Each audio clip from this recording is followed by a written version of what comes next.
नमस्कार. नवराष्ट्र नववार्तामध्ये आपलं सर्वांचं स्वागत. या विशेष कार्यक्रमात विविध क्षेत्रात काम करणाऱ्या मान्यवरांशी आपण चर्चा करत असतो.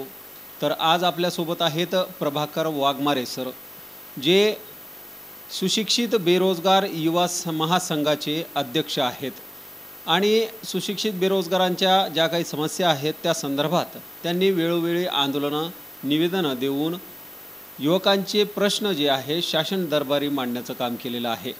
त्यांच्याकडूनच आपण जाणून घेऊया त्यांनी आणखीन या संदर्भात भविष्यासाठी काय रणनीती आखलेली आहे आणि जो सुशिक्षित बेरोजगारांची जी मोठी फौज या ठिकाणी उभी राहत आहे त्यांच्यासाठी काय त्यांचं नियोजन असणार आहे. सर, आपलं नवराष्ट्रमध्ये स्वागत आहे. सर, मला सांगा की आपली ही जी संघटना आहे ही संघटना कधी स्थापन झाली आणि आतापर्यंतचा संघटनेचा काय जो आपला प्रवास आहे त्या संदर्भात थोडंसं. नमस्कार. आमची एक संत सेनाजी महाराज सुशिक्षित बेरोजगार सहकारी संस्था आहे. त्याच्या अंतर्गत आम्ही हा सुशिक्षित बेरोजगार युवक महासंघ स्थापन केलेला आहे की ज्यामध्ये जे काही आपले जिल्ह्यामध्ये जे काही आपले सुशिक्षित बेरोजगार आहेत यांच्यावर जे काही अन्याय अत्याचार सध्या जे काही चालू आहे, कारण आज जिल्ह्यातील युवकांकडे शैक्षणिक पात्रता आहे, शारीरिक पात्रता आहे, काम करण्याची प्रबळ इच्छाशक्ती देखील आहे, तरीसुद्धा केवळ हाताला काम नाही म्हणून त्यांच्या चेहऱ्यावर अतिशय नैराश्य आहे आपल्याला दिसत आहे. आणि हे आर्थिक तणावात आहेत, आर्थिक तणाव झाल्यामुळे ते मानसिक तणावात आहेत.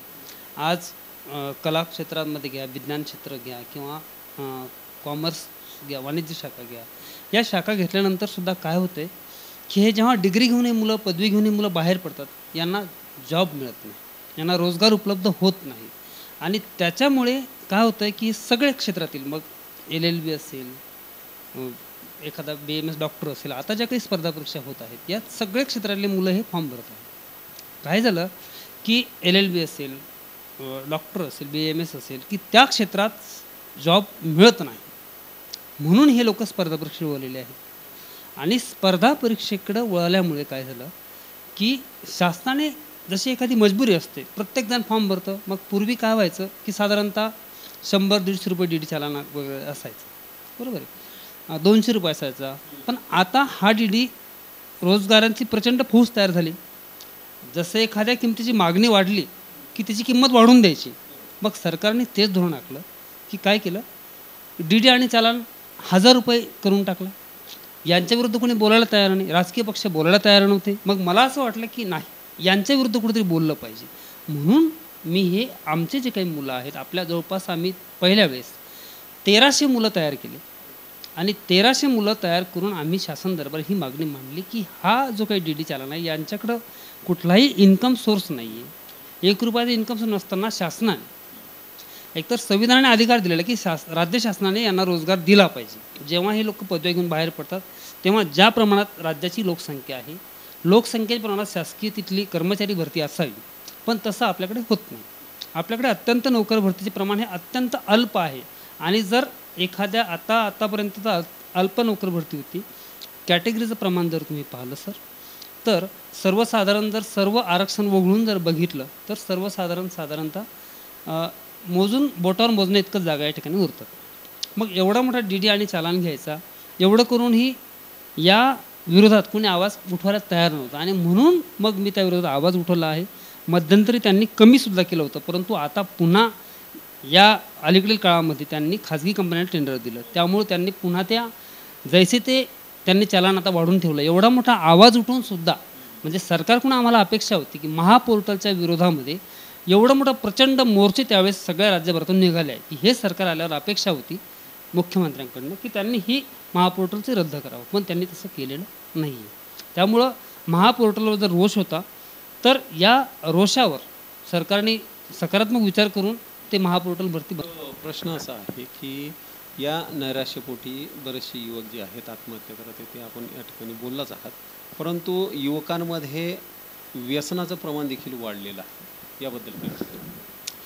आज गावोगावी जर तुम्ही खेड्यावर गेले सर, तर अक्षरशः तुम्ही जेव्हा लग्नात जासाल, एखाद्या मिरवणुकीत जासाल, तेव्हा सर अक्षरशः छोटे छोटे ज्यांना साधी मिशीसुद्धा बरोबर फुटलेली नाही असे मुलं आज व्यसनाधीन आहे.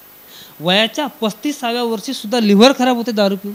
ऐकून अक्षरशः वाईट वाटते की बाबा हो, कारण व्यसनाधीनतेच्या आहारी जात आहे का. बरं हे बघा, आता शासकीय नोकर भरतीच असली पाहिजे किंवा तुम्हाला रोजगार म्हणजे काय नोकर भरतीच नाही किंवा सरकारी नोकरी आली म्हणजे रोजगार. कुठलाही रोजगार तुम्ही तुमच्या शैक्षणिक पात्रतेच्या आधारे जी काही तुम्ही पात्रता धारण केलेली असेल ती पात्रता तुमच्या क्षेत्रामध्ये जे काही असेल, ज्या बी तुम्ही क्षेत्रात असेल त्या क्षेत्रामध्ये तुम्ही, मला युवकांना एवढंच सांगायचं की तुम्ही या क्षेत्रामध्ये काम करा. जसे असते व्यसनाच्या पासून युवकांनी दूर राहिलं पाहिजे. आज तुम्ही बघा, अल्पवयीन मुलं, कुणी गांजा पिताना दिसतंय, कुणी सिगारेट पिताना दिसतंय, कुणी दारू पिताना दिसतंय. दारूच्या एवढ्या अक्षरशः आहारी गेले आहेत. कारण या सगळ्यामध्ये सरकारने मुळात काय झालं की जी गावातली दारू आहे ती लवकर मिळते. ती गावातली जी काही ग्रामीण भागातली दारूबंदी आहे ही दारूबंदी झाली पाहिजे, बरोबर आहे. त्याच्यानंतर अनेक ठिकाणी आज जे काही अल्पवयीन मुलांचं व्यसन आहे, शाळकरी मुलंसुद्धा, मी छेडछाड विरोधी पथकात असताना बऱ्याच कारवाया पण केलेल्या आहेत. तर त्यावेळेस ते स्टिक फास्ट नावाचं जे आहे पांढरा असं ते ओढतात आणि नशा करतात. अशा वेळेस जेव्हा पालकांना हा विषय माहीत होतो, शिक्षकांना माहीत होतं किंवा त्यांना त्यांच्या परिणामाची जाणीव होत नाही. माझी युवकांना एवढीच विनंती आहे की ठीक आहे, बऱ्याच वेळेस काय होतं, आपण जी काही शैक्षणिक पात्रता धारण केली त्याच्यानुसार आपल्याला रोजगार मिळत नाही. आज रोजगार मिळत नाही म्हणून बऱ्याच युवकांचे लग्न होत नाही. कारण लग्न माझ्या युवकांचाच नाही प्रश्न, हा युवतींचा पण प्रश्न आहे. अनेक युवतींचं या नोकर भरती झाली नाही. स्पर्धा परीक्षेत तयारी करता वय वाढलं, त्याच्यामुळं बरेच माझे युवक जे युवा वर्ग आहे यातला युवा वर्ग नैराश्य आलं. याचा हे झालं की बाबा आता आपल्या आयुष्यात काही राहिलंच नाही. मग काय करणार, कुणीतरी सिगरेट पिणार, कुणीतरी दारू पिणार. त्याचं जो टेन्शन आहे हे तणाव घालण्यासाठी जात असतात.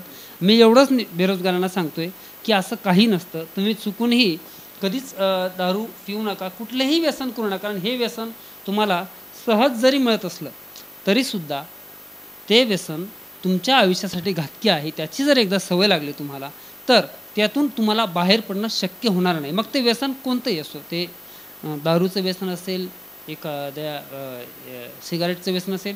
तुम्ही अनेक लोकांचे संसार उद्ध्वस्त झालेले बघितले. तुम्हाला माहिती आहे, शेजारी पाजारी हा काका दारू पिते, हा यांनी दारू नेमिला, हा या व्यसनाने मिला.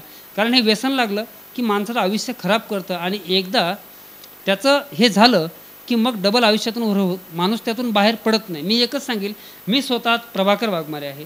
माझ्याकडे PLIची एजन्सी आहे पोस्टाची, माझ्याकडे LICची एजन्सी आहे, माझ्याकडे पॅन कार्ड आहे. माझं शिक्षण BA MSW MS सायकॉलॉजी मी आहे, बरोबर आहे. पण MS सायकॉलॉजी असल्यामुळे मला पण कंत्राटी जॉब मिळते, आजही समुपदेशाचा जॉब मला मिळते. पण तिथं मिळणारं जे अल्पमानधन आहे हे मला मान्य नाही, माझ्या स्वाभिमानाला ते मान्य नाही.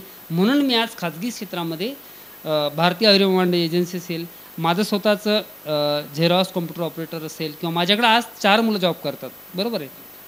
मी स्वतः जर जॉब देऊ शकतो, मी सर्वसामान्य विद्यार्थी, मी अतिशय शेतकरी कुटुंबातला, माझे वडील पण शेतकरी आहेत, आणि म्हणजे मी जर जॉब करू शकतो, मी ग्रामीण भागातला आहे, मग मी जर स्वतः जॉब करू शकतो, मी जर उभं राहू शकतो, मला कुठलंही व्यसन नाही. आता मला पण टेन्शन आलं असेल ना, लॉकडाऊनमध्ये एकदम बंदी झाली, 2018मध्ये पगारातील पॉलिसी पेमेंट बंद झाल्यामुळं पुन्हा पेमेंट कमी आलं.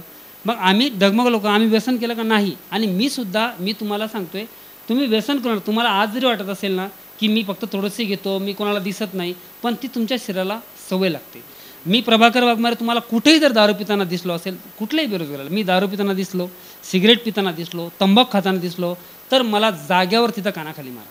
हे भाषण मी शपथ मी एका सामाजिक कार्यक्रमाचा खूप फरक पडत असतो. मी माझ्या सामाजिक कार्यक्रमामध्ये ही शपथ घेतली होती. आज तब्बल माझं वय जवळपास 34 वर्ष आहे.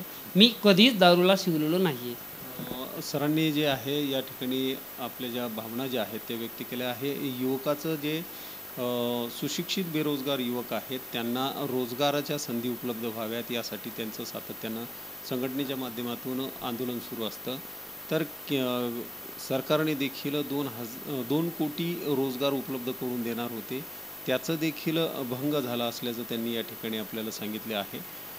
यासह विविध क्षेत्रात काम करणाऱ्या मान्यवरांशी आपण पुन्हा भेटूयात. तोपर्यंत नमस्कार.